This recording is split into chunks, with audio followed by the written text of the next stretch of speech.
నమస్కారం, welcome to Suman TV. నేను గీతాంజలి. ధనత్రయోదశి ఏ రోజున? శనివారమా లేకుంటే ఆదివారమా? అంటే అక్టోబర్ 18, 19 అనేది పెద్ద సందేహం మనలో చాలామందికి ఉందండి. అలాగే ఆ రోజున ప్రధానంగా ఎటువంటి పూజా కార్యక్రమాలు మనం చేసుకోవాలి? ధనత్రయోదశి అనగానే లక్ష్మీ ఆరాధన చేస్తాం. అలా కొంతమంది ఖచ్చితంగా ఆ రోజు బంగారం కొనుక్కొని తెచ్చుకుంటారు. కానీ ఇప్పుడు కొనే పరిస్థితి అయితే లేదు. కానీ ఆ రోజు అసలు పూజ ఎలా చేసుకోవాలి? ఎవరి ఆరాధన ప్రధానంగా చేయాలి? విధానం అంటూ ఉందా? కొన్ని నియమాలన్నీ ఉంటాయంటారు. అవన్నీ ఏంటో తెలుసుకుందాం. వివరించేందుకు ప్రస్తుతం మనతో పాటు ఉన్నారు. గత 15 సంవత్సరాలుగా 30,000కు పైగా జాతక పరిశీలన చేసి ఎంతోమంది జీవితాల్లో వెలుగులు నింపినటువంటి, అంటే ఒక మార్పును తీసుకొచ్చారు, వారు ఏ విధంగా జీవితంలో బాగుపడతారో తెలియజేసినటువంటి అనుభవం కలిగిన ప్రముఖ జ్యోతిష్యులు బ్రహ్మశ్రీ నందిభట్ల శ్రీహరి శర్మ గురువు గారు మనతో పాటు ఉన్నారండి. వారితో మాట్లాడి ధనత్రయోదశి గురించి పూర్తి వివరాలు తెలుసుకుందాం. గురుగారు నమస్కారం అండి. వాగర్థావివ సంపృక్తౌ వాగర్థ ప్రతిపత్తయే జగతః పితరౌ వందే పార్వతీ పరమేశ్వరౌ. ఆదిత్యాయ చ సోమాయ మంగళాయ బుధాయ చ గురు శుక్ర శనిభ్యశ్చ రాహవే కేతవే నమః. శృంగేరి జగద్గురు పీఠాధిపతులకి, కంచి పీఠాధిపతులకి నమస్కారములు తెలియజేసుకుంటూ కార్యక్రమాన్ని ప్రారంభిద్దాం. గురుగారు, ధనత్రయోదశి ఫస్ట్ డేట్ ఒకటి చాలా సందేహం వచ్చేసిందండి. ఏ రోజున అనేది? శనివారమా లేకుంటే ఆదివారమా అండి? 18, 19? ఈ అక్టోబర్ నెల 18వ తారీఖు 19వ తారీఖు అని చాలామందికి ఈ ధనత్రయోదశికి, దీన్నే ధన్ తేరస్ అని అంటారు. అంటే మన దక్షిణ ప్రాంతంలో ఈ యొక్క విధానం అనేటువంటిది ఆచరణ లేకపోయినా, నార్త్ సైడ్ వాళ్ళు మాత్రం దీన్ని ధన్ తేరస్గా చాలా గొప్పగా పండుగ జరుపుకుంటారు. అంటే మనకు శాస్త్ర ప్రకారం కనుక చూసినట్లయితే ఈ ధనత్రయోదశి అనేటువంటిది లక్ష్మీ అమ్మవారు జన్మించినటువంటి రోజుగా చెప్పబడుతుంది. ఈ రోజునే జన్మించినట్టుగా. క్షీరసాగర మథనం నుంచి అమ్మవారు ఉద్భవించింది. అమ్మవారితో పాటుగా చంద్రుడు, ఐరావతము, ఉచ్చైశ్రవము, హాలాహలము, అలాగే ధన్వంతరి అనే ఆయుర్వేద దేవత కూడా ఉద్భవించడం జరిగింది. అందుకనే ఈ సంబంధించినటువంటి త్రయోదశినే ధన్తేరస్ అంటారు. ధన్వంతరి జయంతిగా కూడా పిలుచుకుంటారు. ఇదే రోజున రెండు చేసుకుంటారు. అయితే ఈసారి మన అదృష్టం కొద్దీ శని త్రయోదశి కూడా కలిసి వచ్చింది. అంటే శనివారమే అంటారా? శనివారం. అయితే ఎందుకు శనివారము? సూర్యోదయానికి ద్వాదశి ఉంది, మధ్యాహ్నం తర్వాత నుంచి కదా త్రయోదశి వస్తుంది. మరి త్రయోదశి ఎలా మనము ఈ 18 తారీఖున అని అంటాము ధన్తేరస్ అని అంటే, ఇక్కడ మనకు పంచాంగంలో కనిపించేటువంటి సంబంధించినటువంటి పరిశీలనలో మనకు డైరెక్ట్గా కనబడుతుంది ద్వాదశి శనివారం నాడని. కానీ ఇక్కడ మనం చర్చించుకోవాల్సినటువంటిది ఏంటంటే, శాస్త్రాంతర్గతంగా మనం చర్చించుకోవాలనుకున్నప్పుడు దీపావళి అనే పదం గురించి మనం మొదలు తెలుసుకోవాలి.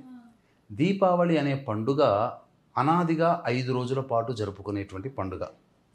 తరువాత అలాగే కొన్ని ప్రాంతాల్లో 3 రోజులు జరుపుకుంటారు. 5 రోజులు ఏంటనంటే ధనత్రయోదశి, నరక చతుర్దశి, అమావాస్య, దీపావళి అమావాస్య, బలిపాడ్యమి, భగిని హస్తభోజనం, యమద్వితీయ అని అంటారు. ఈ 5 రోజుల పాటు జరుపుకుంటారు.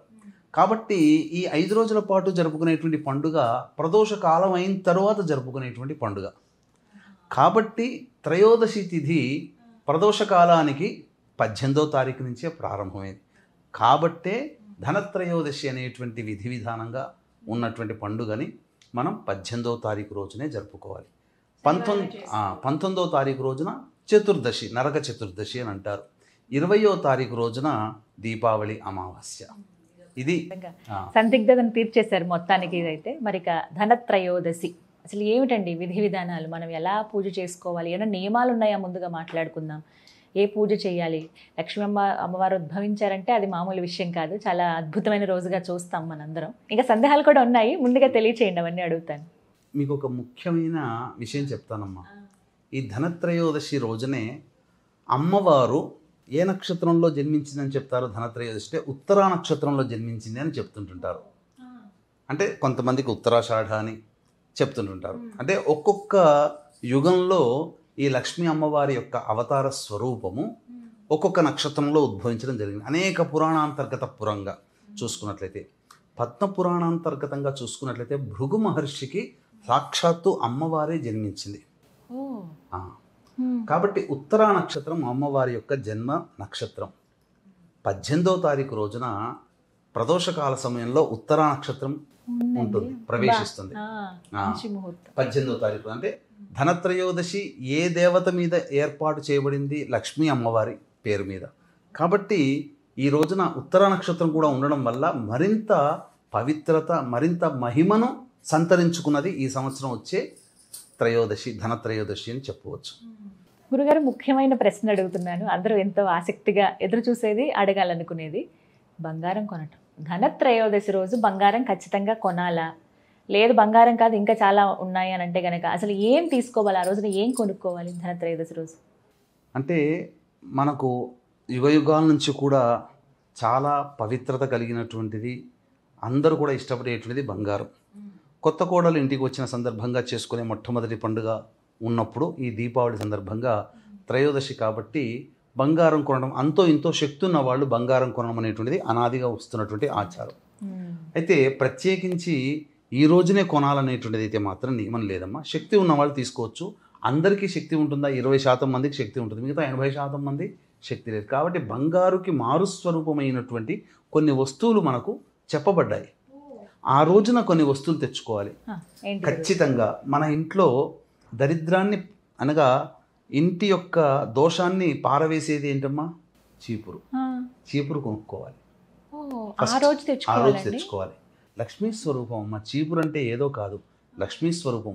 ఇంట్లో ఉన్న చీడనంతా పక్కకు పంపించేస్తుంది కదా, అదొకటి. తర్వాత ఏకాక్షి నారికేళం అని ఉంటుంది, చిన్నది శ్రీఫలం అని అంటారు. ఆ శ్రీఫలం కానీ, ఏకాక్షి నారికేళం అంటే ఒక కన్ను ఉన్నటువంటిది కానీ, ఇవి దొరికితే కనుక తీసుకోవచ్చు. శ్రీఫలం దొరుకుతుంది, చిన్న నారికేళం పూజా స్టోర్లో దొరుకుతుందమ్మా. తర్వాత గోమతి చక్రాలు తీసుకోవాలి. తర్వాత ఈ యొక్క ముత్యపు శంఖము అని ఒకటి ఉంటుంది, అది తీసుకోవాలి, చిన్నది దొరుకుతుందమ్మా. తర్వాత ముత్యం కూడా కొనుక్కుంటే చాలా మంచిది. ఇక లక్ష్మీ గవ్వలు అని దొరుకుతాయి, అవి తీసుకోవాలి. గోమతి చక్రాలు, ముత్యపు శంఖము, ముత్యము, లక్ష్మీ గవ్వలు, ఇలాంటివి వస్తువులు ఎన్నైనా 2, 3 అయినా తీసుకొని ఈ రోజున తీసుకొని భద్రపరచుకోవాలమ్మా. ఎందుకనంటే ఈ రోజున తీసుకున్నటువంటి వస్తువుకి ప్రాముఖ్యత వస్తుంది. ఎందుకంటే ధనత్రయోదశి రోజున లక్ష్మీప్రదమైనటువంటి వస్తువులు ఇంటికి తెచ్చుకుంటున్నాం. తెచ్చుకున్నటువంటి వాటికి శక్తిని ఏర్పరిచేటువంటిది దీపావళి అమావాస్య రోజున. మనం మరొక వీడియోలో చెప్పుకుందాం ఏ సమయంలో చెయ్యాలి, విశేషం ఏంటి అని. ఈ వస్తువులన్నీ తెచ్చుకున్న తర్వాత అవి ఇంట్లో భద్రపరచుకోవాలి. పూజా మందిరంలో భద్రపరచుకొని మనం దీపావళి రోజున పూజ చేసుకోవాలమ్మా. ఇవి ఈ యొక్క సంబంధించినటువంటి ధనత్రయోదశి సందర్భంగా ఖచ్చితంగా కొనవలసినవి ఇవి. ఖచ్చితంగా ధనత్రయోదశి రోజున పూజించవలసినటువంటి దేవత లక్ష్మీతో పాటుగా కుబేరస్వామి కూడా. వీళ్ళందరికంటే పై స్థాయిలో ఉన్నటువంటి ఈశ్వరుడు. ఈ ముగ్గురు కూడా ధనానికి సంబంధించినటువంటి సంకేతం. ఈ సృష్టి మొత్తంలో కూడా లక్ష్మీ కుబేరులకి ధనాన్ని అందించినటువంటి వాడు. ఒక చేతిలో మీరు చూసినట్లయితే స్వర్ణాకర్షణ భైరవ చిత్రపటం కనుక చూస్తే ఈశ్వరుడు 2 చేతులు గుండగా ఈ ధన ప్రవాహాన్ని ప్రసరింపచేస్తుంటే ఒక దోసిడితో, ఒకవైపున దోసిడితో లక్ష్మీ అమ్మవారు, ఇంకొక వైపున కుబేరుడు ఇలా పట్టుకొని నిల్చుంటారు. అంటే దీని అర్థం ఆ లక్ష్మీ కుబేరులకి కూడా సంపదనిచ్చేవాడు, మనకు సంపదనిచ్చేవాడు లక్ష్మీ కుబేరుడు. కానీ ఆ లక్ష్మీ కుబేరులకే సంపదని అందించేటువంటి వ్యక్తి పరమేశ్వరుడు. కాబట్టి ఈ ముగ్గురు దేవతల్ని ఈ ధనత్రయోదశి సందర్భంగా ఖచ్చితంగా ఆరాధన చెయ్యాలి. ఇది ముఖ్యంగా మనకు ప్రదోషకాల సమయం, శనివారం కూడా కలిసి వచ్చిందమ్మా. కాబట్టి చాలామంది శని బాధలతో బాధపడేటువంటి వాళ్ళు, ఏలినాడు శని, అష్టమ శని, అర్ధాష్టమ శని, కంటక శని, యోగ శని, దాంపత్య శని, ఇటువంటి రకాల సమస్యలతో బాధపడుతున్నటువంటి వాళ్ళు ముఖ్యంగా ఈ యొక్క సంబంధించినటువంటి ధనత్రయోదశి రోజున ప్రదోషకాల సమయంలో, అనగా సూర్యోదయం నుంచి సూర్యాస్తమయం వరకు ఉపవాస నియమాన్ని పాటించి శనిదోష నివారణ పూజలు కనుక చేసుకుంటే ఖచ్చితంగా వాళ్ళకి ఈశ్వరానుగ్రహం కలుగుతుంది. ఈ యొక్క సందర్భంగా వీక్షించేటువంటి ప్రేక్షకులు కూడా గమనిక, ఈ 18వ తారీఖు రోజున శనివారము ప్రదోషకాలంలో త్రయోదశి తిథి ఉంది. కాబట్టి ఈ పర్వదినాన్ని పురస్కరించుకొని ధనత్రయోదశి, శని త్రయోదశి 2 కూడా అయినటువంటి కారణం చేత ముఖ్యంగా ఈ ధన్వంతరి జయంతి కూడా అయింది. కాబట్టి మన పీఠమాధ్వర్యంలో మేష, మిథున, కర్కాటక, సింహ, కన్య, వృశ్చిక, ధనస్సు, కుంభమీన రాశుల్లో జన్మించిన వారికి శనిదోష నివారణ హోమాలు, అలాగే లక్ష్మీ కుబేర హోమము, ధన్వంతరి హోమము, జాతకరీత్యా ఉన్నటువంటి పలు సమస్యల నివారణకి వివిధ రకాల హోమాదులు జరిపించి కరుంగలి మాల మీకు శక్తిపాతం చేసి ఇవ్వడం జరుగుతుంది. శనిత్రయోదశి అంటే శనికి సంబంధించిన చెట్టే జమ్మి చెట్టు. ఆ జమ్మి చెట్టు నుంచే కరుంగలి మాల వస్తుంది. అత్యంత మహిమాన్వితమైనటువంటి రోజున మీకు శక్తిపాతం చేసి ఇవ్వడం జరుగుతుంది. అవకాశం ఉన్న వాళ్ళు కార్యక్రమ తదనంతరం కాంటాక్ట్ చేసి పూర్తి వివరాలు తెలుసుకోవచ్చు. ఇక మనం ఈ యొక్క త్రయోదశి తిథి రోజున ఈశ్వరానుగ్రహాన్ని పొందే ప్రయత్నం చేయాలి. సకల బాధలు కర్మదోషాలు తొలగిపోవాలనుకున్నప్పుడు ప్రదోషకాల సమయంలో శనివారం రోజున 18వ తారీఖమ్మ, ఆ రోజున పరమేశ్వరునికి బయట అనేక దేవాలయాల్లో బయట కూడా ఒక శివలింగాన్ని ఏర్పాటు చేస్తున్నారు. ఆ యొక్క శివలింగానికి నల్ల నువ్వుల నూనెతో కనుక అభిషేకము చేసి శంకు పుష్పాలతో అపరాజిత పుష్పాలతో ఈశ్వరుని అర్చించినటువంటి వాళ్ళకి అపజయం అంటూ ఉండదు. వాళ్ళ తలపెట్టినటువంటి సంకల్పం కార్తీక మాసం అయ్యే లోపల నెరవేరుతుందని చెప్పవచ్చమ్మా. కాబట్టి అంతటి దివ్యమైనటువంటి ధనత్రయోదశి రోజున దీపావళి పండుగలో జరుపుకునే మొట్టమొదటి రోజు కాబట్టి దీపదానము అనేటువంటిది ఈ 5 రోజుల పాటు చేయాలి. దీపదానం ఎలా చేయాలండి? దీపదానం అంటే దీపదానం ఉన్నప్పుడు ఈ యొక్క ధనత్రయోదశి సందర్భంగా 4 దీపాలని బ్రాహ్మణులకి 4 దిక్కుల్లో ఒత్తులు వేసి 4 విధాలుగా వెలిగించి 4 బ్రాహ్మణులకి దానం చేయవచ్చునమ్మా. లేదా ఇత్తడి దీపము, వెండి దీపము, శక్తి ఉంటే ఇత్తడి దీపము, ఇవి దానం చేయవచ్చు. ఈ చేసినందువల్ల ప్రధానంగా ఈ 5 రోజుల పాటు దీపదానం ఎవరైతే చేస్తారో వాళ్ళకి నరక ప్రాప్తి అనేటువంటిది ఉండదు. గత జన్మ కర్మదోషాలు తొలగిపోతాయి, ధనవంతులు అవుతారు, ముఖ్యంగా అనారోగ్యం నుంచి బయటపడతారు. ఎందుకనంటే ఈ రోజున ధన్వంతరి కూడా జయంతి కాబట్టి విధానంగా చేసుకున్నటువంటి వాళ్ళకి, అంటే వీక్షించేటువంటి ప్రేక్షకుల్లో అందరూ కూడా 100లో 95% మంది పిల్లలు తప్ప, అంటే చాలా మటుకు 90% మంది ఏదో ఒక అనారోగ్య సమస్యతో బాధపడుతున్నారు కదా. ఈ ధనత్రయోదశి రోజున మీరు వాడేటువంటి యొక్క మందులకి చక్కగా ఆ సంబంధించినటువంటి ముందర పెట్టుకొని చిత్రపటం దేవుడి దగ్గర పెట్టి ఆ ధన్వంతరి ధ్యాన శ్లోకము లేదా ధన్వంతరి మూలమంత్రం కనుక లేదా ఓం ధన్వంతరియై నమః అనే యొక్క నామాన్ని జపిస్తూ 1008 సార్లు కనుక జపం చేస్తే ఆ మందులకి, ఎందుకనంటే వైద్య రంగానికి మూలం ధన్వంతరి కాబట్టి ఆ యొక్క మందు చాలా ఉపయోగపడుతుందమ్మా.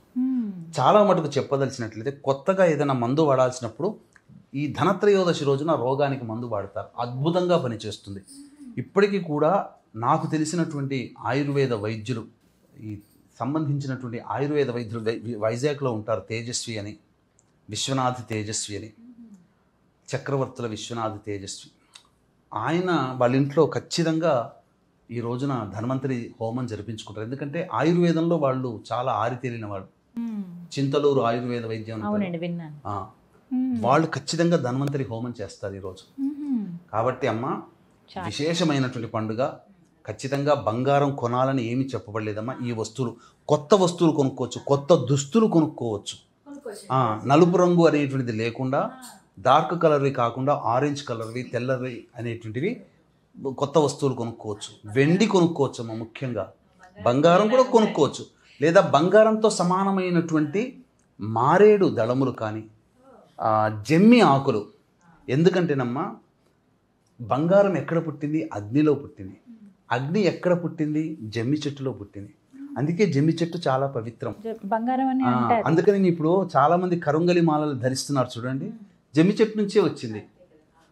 మరి అందుకనే నరదృష్టి, నరఘోష అన్ని అత్యంత మహిమాన్వితమైనటువంటిది కాబట్టే ఆ జమ్మి ఆకుల్ని తెచ్చుకొని పెట్టుకున్నా చాలా విశేషం అమ్మ ఈ త్రయోదశి తిథి రోజున, 18వ తారీఖు రోజున.